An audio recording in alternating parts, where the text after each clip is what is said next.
Cuando hay demasiadas personas en un lugar que tiene fama de estar muy cargado de este tipo de fenómenos, como que al parecer la energía que existe en el lugar como que se diluye un poco o se inhibe.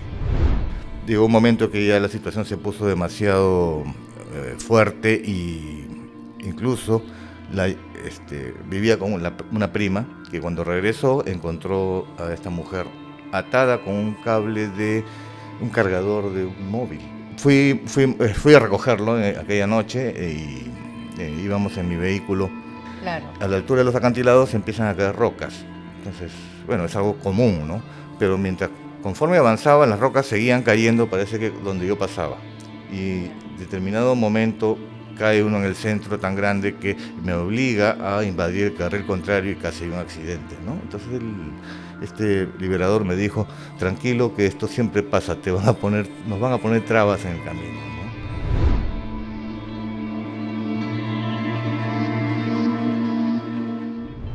¿no? Hola, ¿cómo están? Bienvenidos a Todo es Cósmico. Hoy un día paranormal con una persona experta en lo paranormal.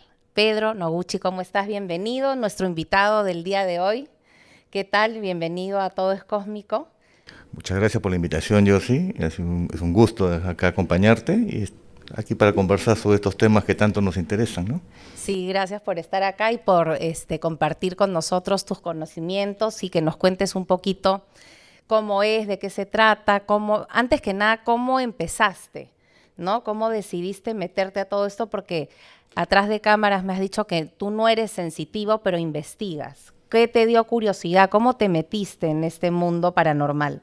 A ver, en realidad el tema del misterio me ha interesado desde muy pequeño, desde que era niño prácticamente. Cuando tendría unos 10 años de edad, empecé coleccionando, por ejemplo, recortes de noticias que tenían cierto matiz de misterio, ¿no? Y posteriormente... O sea, por ejemplo... Por ejemplo, a ver, una cosa extraña que se me viene a la mente es... apareció un recorte periódico sobre una noticia que ocurrió en Surco hace mucho tiempo, los años 70 estoy hablando, ¿no? Lobo marino ataca a poblador en la madrugada, en Surco. Lobo marino, claro, o sea, entonces, imagínate. Me llamó la atención y la noticia daba cuenta de un poblador que estaba caminando cerca al río Surco y de repente salió un lobo marino y lo atacó y el otro se defendió a pedradas y lo mató y puso la denuncia en la policía. Ahí quedó la noticia y eso te deja con un sinsabor porque quieres saber cómo llegó ese lobo, el animal, al lugar, pero no había mayor ampliación, no hubo tampoco seguimiento de la noticia, ¿no? Claro, y nadie investigó. Nadie investigó, tú sabes que el río Surco... Pues, y de verdad si era un lobo, ¿no? Sí era. ¿Cómo llegó? Nadie lo sabe, pero me imagino que a contracorriente habrá entrado por La Chira, que es donde desemboca el río, pero son varios kilómetros, y es un río caudaloso, entonces ese es el gran misterio, ¿no? Pero cosas de ese tipo. Hasta que después, la época de los 70 era una temporada donde llegaban muchos fascículos de misterio acá al Perú.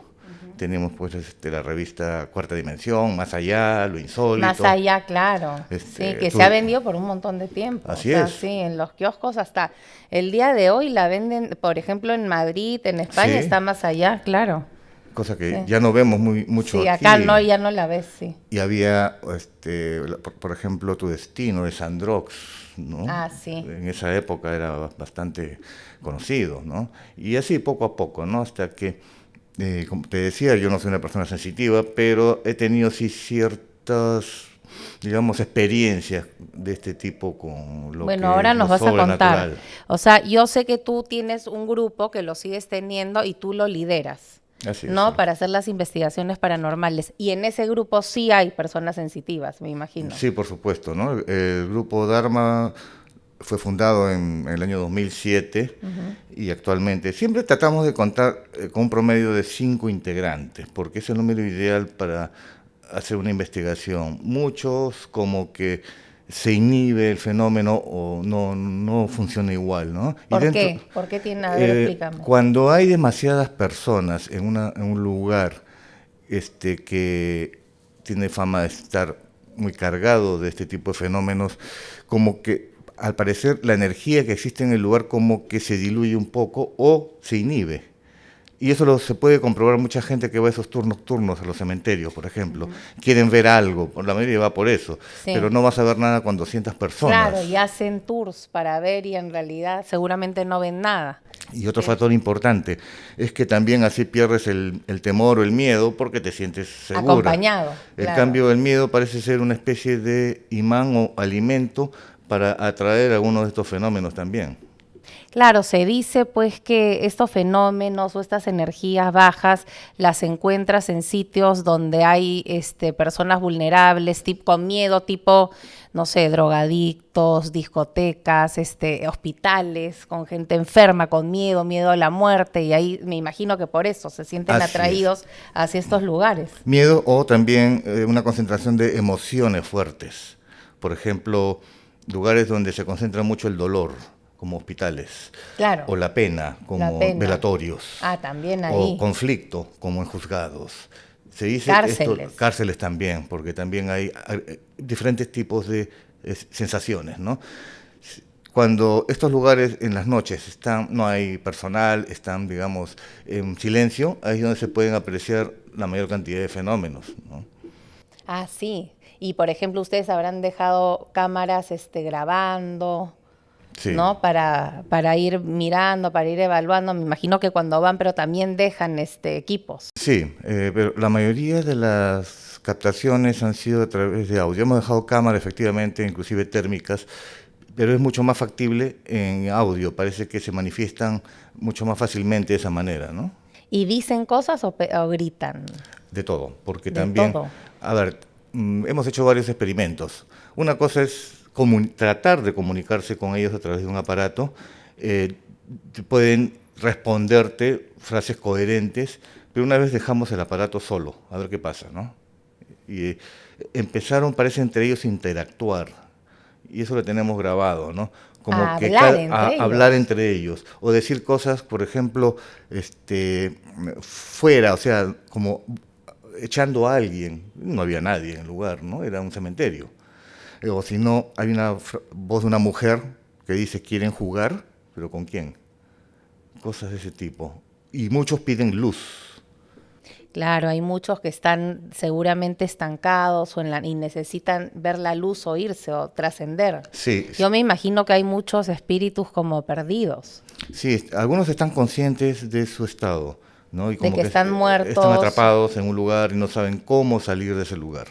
Y te piden ayuda. Y muchas veces piden ayuda. En cambio, en otros casos no saben que están muertos o no saben ni siquiera dónde están. Porque lo que también hemos comprobado ya a través de canalizaciones con personas psíquicas, nos hemos podido comunicar, por ejemplo, en un cementerio. Puedes preguntarle a dos almas distintas y parece que ambos te describen que están en diferentes lugares. Y te lleva a pensar de que todo esto es más que nada un estado de conciencia. Claro. Porque en un caso parece que el espíritu de una joven que tenía temor inclusive de responder porque decía que había otro espíritu que sometía a los demás como una especie de alma territorial. Ya. Y nos describió brevemente que ella lo que veía era estar en medio de un prado gris. Después, en otra canalización, en el mismo cementerio, se canalizó aparentemente es una persona de mal vivir, un delincuente, e incluso un poco hostil. Para él estaba en medio de edificios, como si fuese un condominio. ¿Cómo te explicas eso? Estás en un cementerio. Parece que es posible que ese estado de conciencia los haga ver lo que ellos creen ver. Claro, o lo que ellos quieren ver. Así es. También, ¿no? Y no de repente tomar en ese estado de conciencia, asimilar que están muertos. No, definitivamente como que están creyendo que están viviendo digamos, no han desencarnado, están en ese lugar, ¿no? Es en algunos casos. ¿Y no te has topado con espíritus malignos? Sí. ¿Ah, sí? Sí. No, cuéntame, a ver, esa experiencia, por favor, ¿cómo ha sido? Bueno, hay diferentes ¿cómo te ha tocado? tipos. O sea, una de las peores, a ver la que te acuerdes. Bueno, han habido varias, porque a veces nos ha tocado, digamos, atender a una familia, una casa, y desde ya parece que supieran que vas a ir, porque te ponen trabas para llegar, ¿no? Ah, sí, pero a ver, cuéntame desde el A ver, principio, a ver, en la historia de esta casa. a ver, Ya, a ver. por ejemplo, a ver, uno de los casos, digamos que puede haber sido los más fuertes o también de los más reveladores, es cuando nos comunicaron el caso de una persona, una joven, que estaba siendo atacada, ¿no? Por espíritus. Incluso fue por correo electrónico el aviso, se fue hace más de 10 años. Nosotros pedimos primero alguna evidencia, alguna prueba, porque a veces es algo, puede ser sugestión o están imaginando cosas, ¿no? Y nos empezaron a describir que las paredes estaban sangrando también. A ver, mándame un documento, mandaron un video. Y efectivamente, ¿no? Ok, y por los síntomas que nos describía, sí, efectivamente. O sea, a la chica que la habían como poseído. Hasta ahí no sabíamos Nada, no nada sabían, más. ¿ya? Solamente que había sido atacada, incluso había sido arrastrada de la cama delante de un testigo y la testigo tuvo que forcejear contra algo que no veía. Eso era rarísimo. Ah, no, me muero. Ya, ¿y? Decíamos, este caso es fuerte. Sí. Cuando fuimos la primera visita, ni bien entramos, el departamento estaba helado y un olor fétido. También características de un lugar Claro, lo festivo. helado es, yo creo que eso es bien Sí. negativo, lo helado, ¿no? O sea, Temperatura que no correspondía a la estación. sí, claro. El olor también era fétido. Las dos personas que vivían en ese departamento notabas en el rostro porque estaban demacradas porque habían pasado, parece, por momentos muy difíciles, ¿no? Ahí nos contaron, aparentemente, bueno, esta mujer tendría unos 35 años, pero nos comentó que más o menos desde los 16 años la forzaron a jugar a la Ouija. ¿Por qué la forzaron? Porque ella no quería, ella era sensitiva, tenía temor, pero sus primos, pues, por la edad, lo obligaron a sentarse. Y las respuestas que recibieron comenzaron a volverse cada vez más hostiles, tanto así que se asustaron y dejaron abierta la sesión, parece, y se fueron. A partir de ese momento, esta mujer empezó a sufrir, digamos, primero eran presencias nocturnas, pero después ya empezaron a las agresiones cada vez más fuertes, ¿no? Fue pasando el tiempo, como entró en una especie de adaptación, normalización de este tema. O sea, se adaptó a acostumbró vivir con esta entidad. con esta agresión, con esta Sí. entidad. ¿Y? Y aparte que la entidad también dice que se comunicaba con ella y decía que la quería mucho, a veces la acariciaba y a veces también la maltrataba. Entonces una cosa bastante extraña, pero como que vivió así con sobresaltos. Incluso estuvo en un proceso de tratamiento psiquiátrico, ¿no? Pero Claro, porque puede haber pensado que no había ninguna entidad, que eran alucinaciones, que eran voces, o sea, la han podido diagnosticar también con esquizofrenia. exactamente, ¿no? Pero lo que le sucedía a ella iba más allá, que obviamente la ciencia no lo podía explicar. Llegó un momento que ya la situación se puso demasiado fuerte y incluso vivía con una prima que cuando regresó encontró a esta mujer atada con un cable de un cargador de un móvil. Y ella no, era imposible que ella misma se lo hubiera podido hacer. Tal es así que ya la situación se empeoró tanto que hasta empezaron a aparecer estos brotes de sangre de las paredes, ¿no? Cuando dijimos que la conserven ahí, porque la primera vez que aparecieron estos brotes, ellos obviamente se asustaron, lo limpiaron. Entonces les dijimos, si vuelve a aparecer, no lo toquen, ¿no? Porque queríamos verlo también. Hay que descartar siempre, a veces también puede ser no digamos que nos quieran tomar el pelo, sino de que para forzar el relato y que sea más creíble, a veces pueden ayudar al fenómeno, como para que parezca más, digamos, mucho más grave de lo que es. Le dijimos que no lo tocaran, ¿no? Porque puedes hacerlo también con una jeringa, con sangre de algún animal, de pollo. Claro, ponerlo y mandar, exacto. Exactamente, o sea, ¿no? Exacto. Llegamos al lugar, te comenté ya la escena, cómo hemos encontrado a esta familia, inmediatamente fuimos al dormitorio donde estaban estas manchas, parecía la escena de un crimen en realidad, porque estaban por todos lados, ¿no? Encima del televisor, encima de las persianas, tomamos muestras de esta sangre, ¿no? Después lo íbamos a analizar, era sangre humana. Era sangre humana. Sí, pero en qué cantidad nos dijeron que para que exista tanta sangre han debido ser por lo menos 2 unidades y quién se va a prestar para hacer ese tipo de bromas. Y otra cosa extraña era de que los chorros, ¿no?, deberían haber llegado hasta el piso y formarse un charco, saltaban, como si hubiesen saltado. era ilógico, ¿no? No por efecto de la gravedad no llegaba hasta el piso, sino que antes. Entonces, cosas de ese tipo. ¿Y qué pasó? Tuvimos que ya recurrir a un liberador, ¿no? A un exorcista. Un exorcista, digamos, pero él era de la facción carismática, ¿no? Que ¿Qué quiere decir? Dentro de la iglesia hay una facción que también realiza liberaciones mediante oraciones, muy parecido al procedimiento evangélico, ¿no? De otras corrientes, ¿no? Ya, de otras corrientes es otra religiosas. Forma, sí. Otra No se forma. basan, por ejemplo... O sea, no es católico al que recurriste. No netamente católico, porque... Claro, sí, o sea, es un sacerdote, es un religioso de otra religión. llamémosle pastor, ¿no? Porque ya un pastor, ya. no se basaban pues en el ritual romano de exorcismo como se basa en la Iglesia Católica, sino sí. en otras formas como más que nada más parecidos a otras corrientes, ¿no? Fui a recogerlo aquella noche y íbamos en mi vehículo rumbo a ese lugar y pasando por la Costa Verde. Antes la Costa Verde tenía doble sentido, no tenía los 3 carriles de ahora separados, ¿no? Claro. A la altura de los acantilados empiezan a caer rocas. Entonces, bueno, es algo común, ¿no? Pero conforme avanzaban, las rocas seguían cayendo, parece que donde yo pasaba. Y en determinado momento cae uno en el centro tan grande que me obliga a invadir el carril contrario y casi hay un accidente, ¿no? Entonces este liberador me dijo, tranquilo que esto siempre pasa, nos van a poner trabas en el camino, ¿no? Bueno, él hizo una oración en ese momento y como que ya se calmó todo, ¿no? Y al llegar allá al lugar se preparó todo para hacer una primera sesión de liberación, ¿no? Y estuvimos varias personas presentes, inclusive mis compañeros ayudaban a sujetar a la posesa. Y hasta ese momento no se había manifestado tan evidentemente, pero durante la sesión ya ha empezado a primero ponerse agresiva, incluso llegó a escupir al liberador, y empezó ya su voz a cambiar, ¿no? Una forma más decía áspera.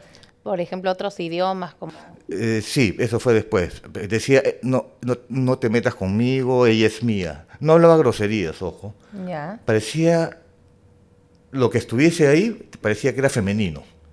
Ya. ¿No? Eso más o menos te daba a entender.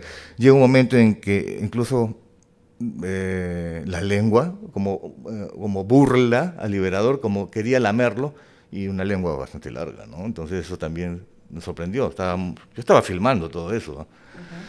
Un momento que cuando sacude la cabeza, ahí sí hay una transfiguración de rostro. Cambia totalmente. Bueno, un rostro normal era, pero las cejas como que se afilaron hacia arriba, las pupilas se dilataron y los pómulos un poco se sobresalieron, ¿no? Como si se hubiese alargado el rostro y era como típico demonio femenino, ¿no? Ya. O sea, era un demonio.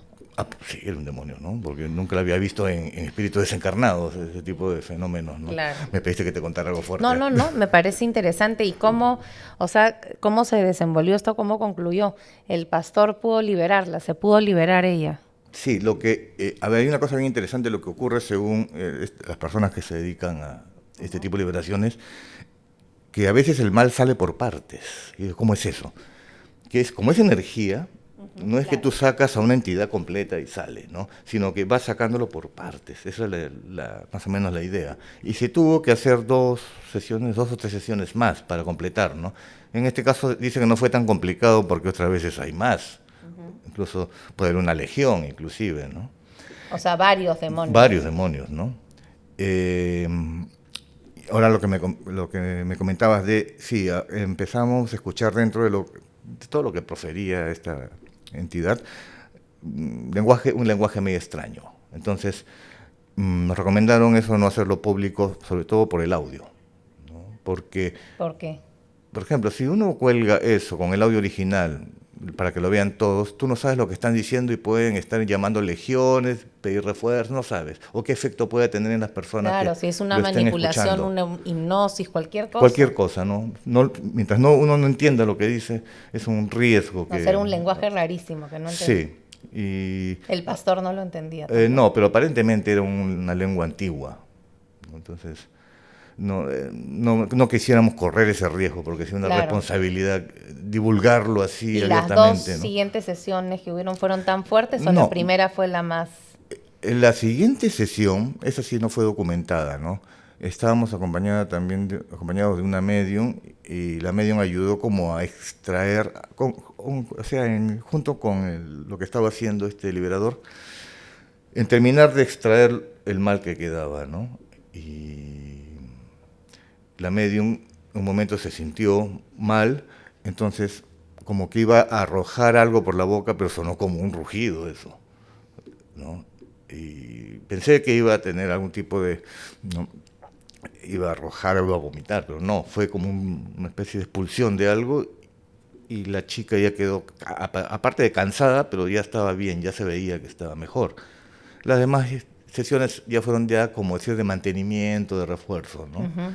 Y quedó bien la chica, Sí, o sea, tenemos entendido. físicamente, sin ninguna enfermedad, sin nada. Sí, una de las cosas interesantes que nos comenta era que durante la primera sesión, al final, que cuando ya empezó a salir esta entidad, sintió que otra entidad, pero de luz, bajó, y como que le transmitió telepáticamente que no te preocupes, que no estás sola, nosotros estamos contigo, y ella lo interpreta como si fuese un ángel, porque, bueno, vio algo de luz. Claro, si la chica desde el principio fue sensible, ¿no?, a las entidades, es a todo tipo de entidad.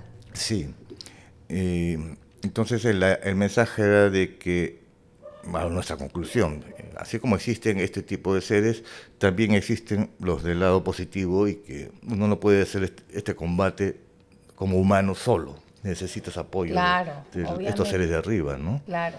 Más bien con estos seres de arriba yo creo que uno tiene que trabajar estos combates, invocarlos para que te ayuden. Sí, definitivamente. ¿No? Los humanos solamente somos intermediarios, ¿no? Pero quienes tienen esa capacidad para poder desalojarlos en realidad son estos seres espirituales de luz, ¿no? Y has ido a estos sitios que son pues súper famosos acá, que se conocen como sitios de fantasmas y todo, tipo la Quinta Jeren, la casa, porque yo hice, en un momento hace tiempo, el 2000, tuve un programa que se llamaba Más Allá, hice unos reportajes ahí de fantasmas y entrevistamos, ponte a los de la Quinta Jeren, había una señora que vivía ahí, que contaba, que hablaba de lo que sentía.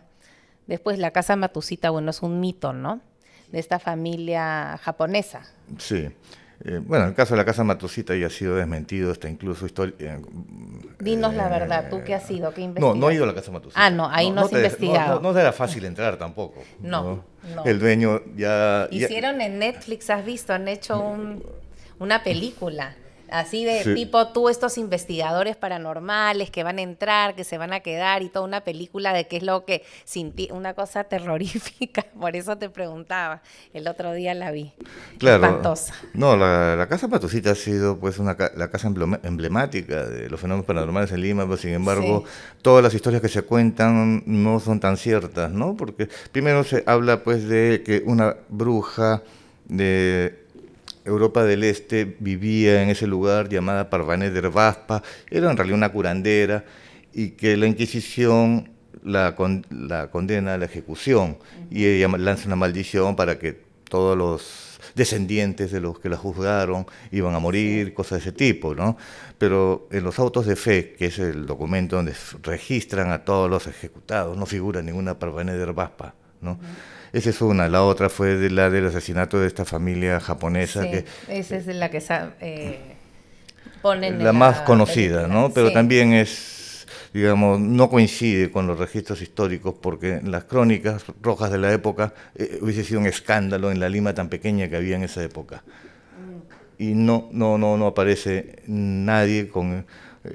que corresponde a esas características. Después hablan también de otra familia acaudalada que vivía en el lugar, y que la servidumbre se puso de acuerdo para asesinarlos, envenenándolos y quedarse con todo, y después enloquecieron.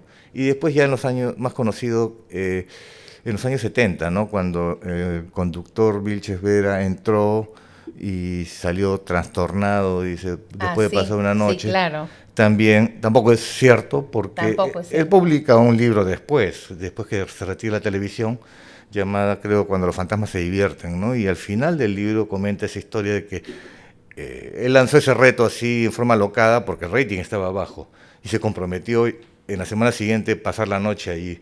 Pero después que se retiró el camarógrafo, él también se retiró. Que no, nunca entró.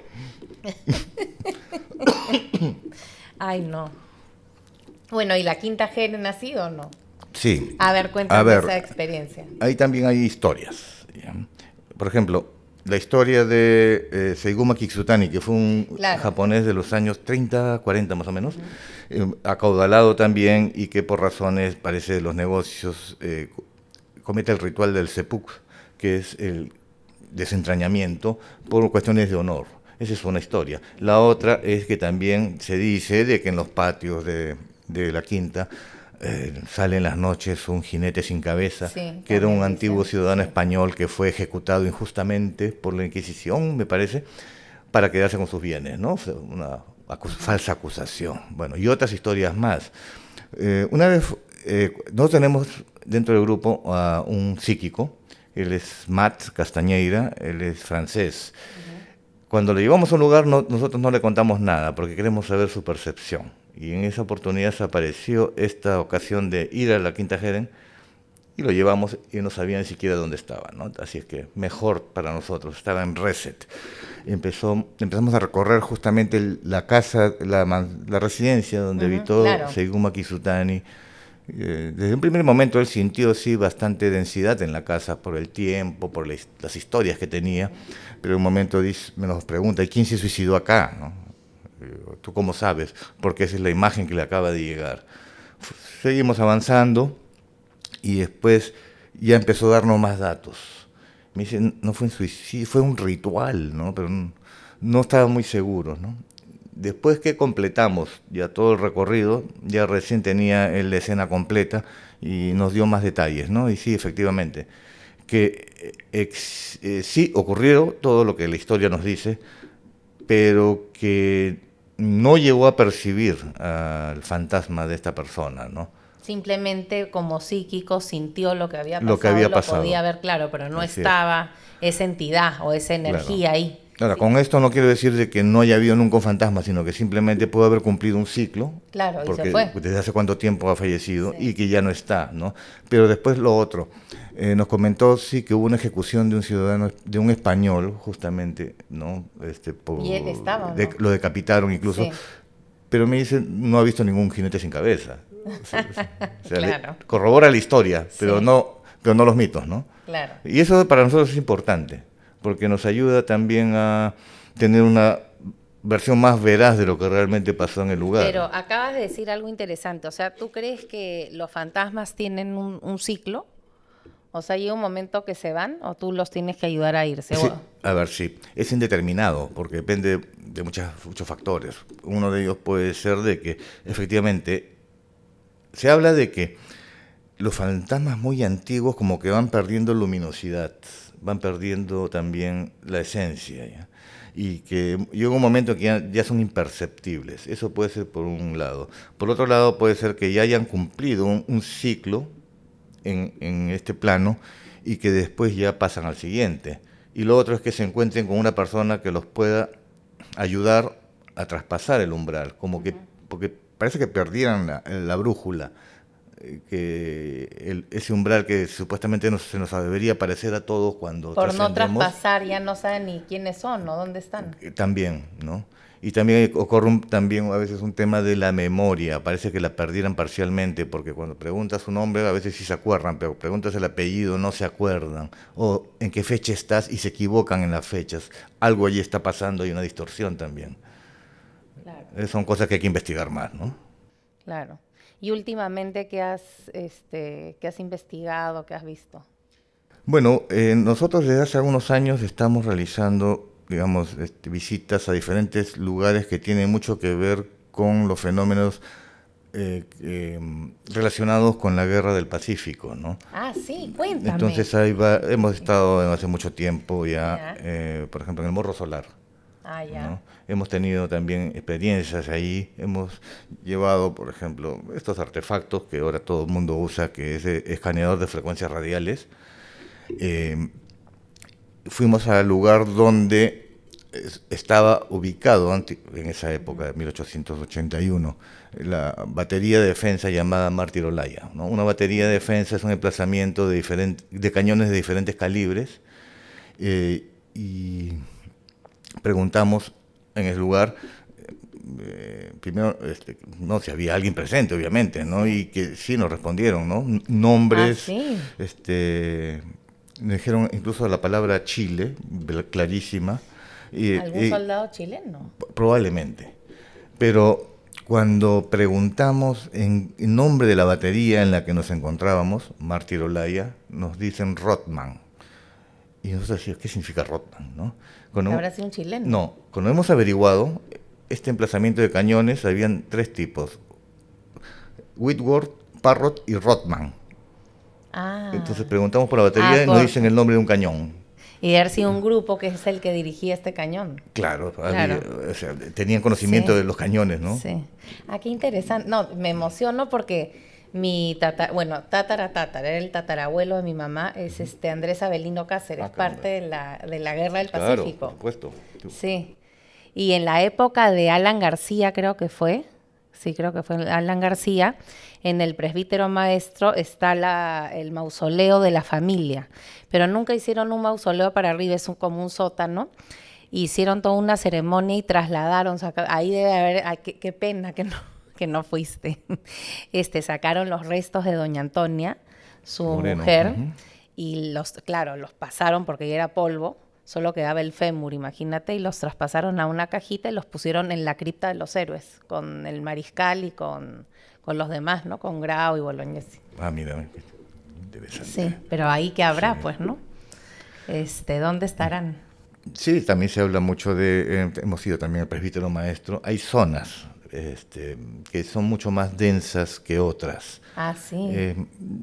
Se habla mucho pues del pabellón de los suicidas, del parvulario, bueno, imagínate. ¿no? Sí, hemos estado en esa zona, ¿no? Pero o sea, hay el pabellón de los suicidas, o sea, donde enterraban famoso a los suicidas. Mira, le dicen el pabellón de los suicidas porque en esa época el suicidio era considerado pues como algo que iba en contra de las creencias y de la fe y de las religiones, ¿no? Entonces no tenía... Claro, como una locura, como una... Claro, entonces no los consideraban cristianos y... Claro, no cristianos. Tenían un lugar aparte de todo, pero también hay muchos asiáticos ahí porque no son católicos. Entonces los ves ahí mezclados, ¿no? Se habla de que esa es una de las zonas más densas, más de mayor actividad, pero también el famoso parvulario que era donde enterraban a los niños, ¿no?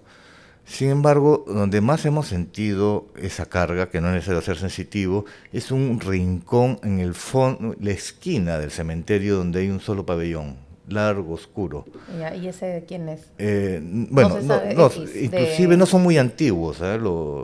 Las sepulturas que están ahí, ves los nichos, son de los años 80 más o menos, ¿no? Pero ahí sí hemos sentido lo que no se siente en los otros lugares, ¿no? Viento helado, sientes que te observan, y curiosamente es como que si el viento arrastrara todos los desechos o los papeles y se acumulan en ese lugar, ¿no? Como... Claro, tendrá que ver de repente lo mismo que tú dices, los tiempos, ¿no? Los tiempos de las entidades, como es de los 80, que es más cercano. Sí. Por ejemplo, en el Cementerio del Ángeles sientes otras cosas distintas, tal vez con mayor intensidad. ¿Por qué? Porque las personas parece que están allí, tienen menos tiempo. En cambio, el presbítero es el cementerio más antiguo. Claro. Es mucho más antiguo, ¿no? Entonces, cada cementerio tiene sus características especiales. Entonces, digamos que hay diferencias entre uno y otro, ¿no? Claro. Bueno, y todos los cementerios, me imagino. Bueno, los más antiguos son el presbítero y de ahí el ángel y de ahí, bueno, todos los demás que hay, ¿no? Claro, también hay cementerios pequeños que empezaron como, digamos, cementerios clandestinos y fueron creciendo tanto que ya fueron formalizados, ¿no? Por los distritos respectivos. ¿Y qué pasaría, por ejemplo, si llega un momento y ya no entran más en el cementerio, deciden sacar todas estas tumbas ¿qué pasa con esas entidades? Nada. O si profanan estas tumbas, o les importa la entidad donde está enterrado el cuerpo físico. Es importante eso porque a veces están pues en otros sitios. Es un problema que está ocurriendo actualmente. Claro, por eso te pregunto. ¿No? Por ejemplo, ahora con el boom inmobiliario, que ya cada vez lo que antes eran campos de cultivo, por ejemplo, se están convirtiendo pues en condominios y se han encontrado restos. Parece que antiguamente cuando habían las grandes haciendas y no habían cementerios, ¿no? Claro, enterraban seguramente a sus en el campo. campesinos, a sus empleados y todo en el campo ahí, claro. Así es. O también hay cementerios, pues, pre-incas, ¿no? Claro. Y encima se ha construido, ¿no? Pues esos lugares como que ya tienen una especie de karma del terreno. Entonces, las manifestaciones van a empezar a producirse así vivas en el 5.º piso. Puede llegar. O sea, los que viven cerca de huacas están... Claro, o sobre huacas, o sobre cementerios.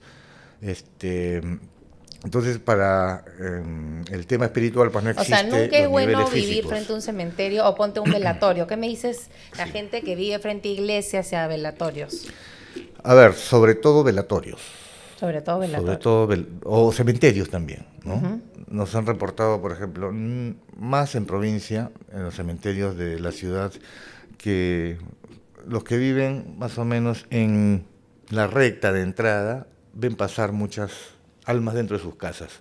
Como no existe una barrera física. Entran y salen sin problema. Como que por alguna razón se dirigen a ese lugar. Claro. Y, por ejemplo, acá nos ocurrió un caso curioso. Acá nomás, por la Bajada Armendáriz. No quiero decir el lugar exacto porque los que viven ahí se pueden asustar, sí, ¿no? Porque mejor ni les diga. Hay una parte en donde nos comentaban que durante temporadas ven pasar también almas que salen de la pared del vecino y cruzan hacia el norte. Van caminando hacia quién sabe dónde, ¿no? Cuando hemos averiguado en los planos muy antiguos de la antigua ciudad de Miraflores, justo por ahí cruzaba una calle que se llamaba Paseo de Almas. Quizás no sabemos, no hemos verificado si hubo un cementerio más adelante, pero por alguna razón se dirigen en esa misma dirección. ¿Y qué me dices de estos espíritus o almas que se manifiestan? Hay gente que, como tú dices, es más sensitiva, hay otra, como tú investigas, que puedes escuchar los llantos de un alma con desesperación. ¿Qué crees que está tratando de decir o de expresar? ¿Qué significa para ti el llanto desesperado de un espíritu? De ahí viene pues la frase el alma en pena. Porque alma en pena, claro. Porque están, digamos, ¿qué puedes hacer ahí? Sufriendo, ¿no? ¿Qué puedes hacer ahí por ese espíritu? Claro. Ahora, hay almas que ya pueden ocurrir fenómenos que son simplemente impregnaciones energéticas y que está repitiendo algo que ocurrió hace mucho tiempo. También puede ocurrir eso, ¿no? Que por más que uno haga, pues, es algo que hagas una gran limpieza energética del lugar. O sea, ya no es tanto un alma, sino un eco, ¿no? Un eco que está ocurriendo en el lugar. Y en otros, efectivamente, sobre todo que si el desencarnado no es tan antiguo, puede ser que esté manifestando pues un sufrimiento en el lugar donde se encuentra, ¿no? ¿Qué cosa para ti no es tan antiguo?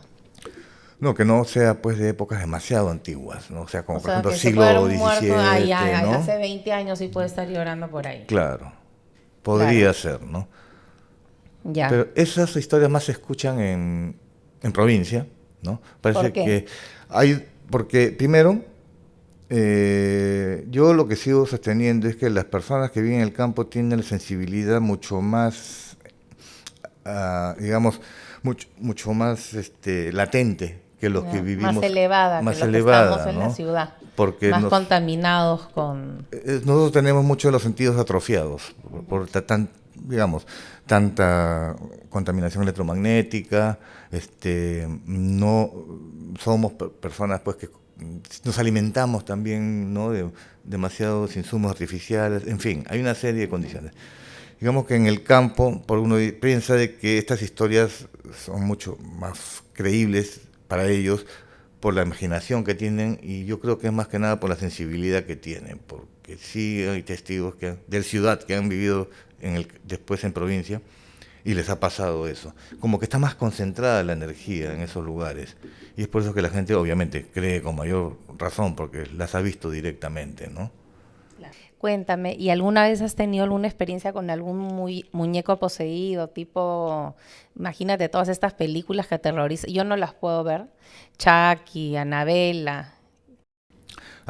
Conozco personas que han tenido problemas con muñecos en especial, digamos, a veces las entidades, sobre todo las negativas, se pueden incorporar a cualquier objeto que no esté purificado o que no esté consagrado, ¿no? Cualquier objeto. Hasta incluso objetos religiosos que no han sido consagrados. Ah, sí. ¿Sí? O sea, no importa, claro, porque no ha sido consagrado. Es como bueno, es objeto. como lo de la pared y la sangre, ¿no? O sea, es una manera, están tocando algo físico, ¿no? Lo están... Exactamente. Entonces, muchas de estas entidades lo hacen porque parece que se alimentan de la energía, de la devoción de las personas. Pero es una devoción hacia un objeto que solamente es un material de yeso o plástico, es una imagen nada más. No ha sido debidamente consagrado. Y muchas veces también pueden alojarse en muñecos, ¿no? de juguete, por ejemplo, ¿no? Bueno, y para concluir, entonces tu trabajo, el actual, lo que estás haciendo, esta investigación en la Guerra del Pacífico, que me parece súper interesante, es ver si hay almas, hay espíritus y poderlos ayudar entonces a trascender. Sí, mira, justamente quedó flotando ahí. Sí. Otro de los lugares también ha sido San Juan de Miraflores, que fue también otra una batalla. Sí. Justamente era la prolongación de la primera línea de defensa, ¿no? En 1881. Y hay un edificio ahí de unos 3 pisos en donde en los años 80 se encontraron osamentas del ejército, o sea, de personas que habían combatido, inclusive pertrechos de guerra. Y durante las noches se escuchaba, yo creo que hasta ahora se debe seguir escuchando, porque lo puede ir cualquiera, como especie de detonaciones o bombardas muy aparentemente lejanas, ¿no? Pero cuando hemos verificado de dónde provenían, todos provenían desde dentro de esa casa. Y en esa casa sí habían tenido avistamientos de soldados antiguos, ¿no? En la azotea veían soldados con uniforme medio blanco, perdón, como una posición de vigilancia, y en el primer piso veían soldados chilenos. Entonces, y de repente en esa zona debe haber habido algo, una matanza, algo fuerte donde han muerto. Ahí sí, por eso se concentran. La toma de la línea, digamos, la batería de defensa que estaba en ese lugar también fue una masacre, porque había muchos reservistas y no era un ejército que estaba muy preparado, y por eso que la existencia de las fosas comunes, ¿no? Entonces, mira, muy curioso que en un mismo lugar, ejército de 2 bandos lo comparten, pero no se cruzan, no se ven.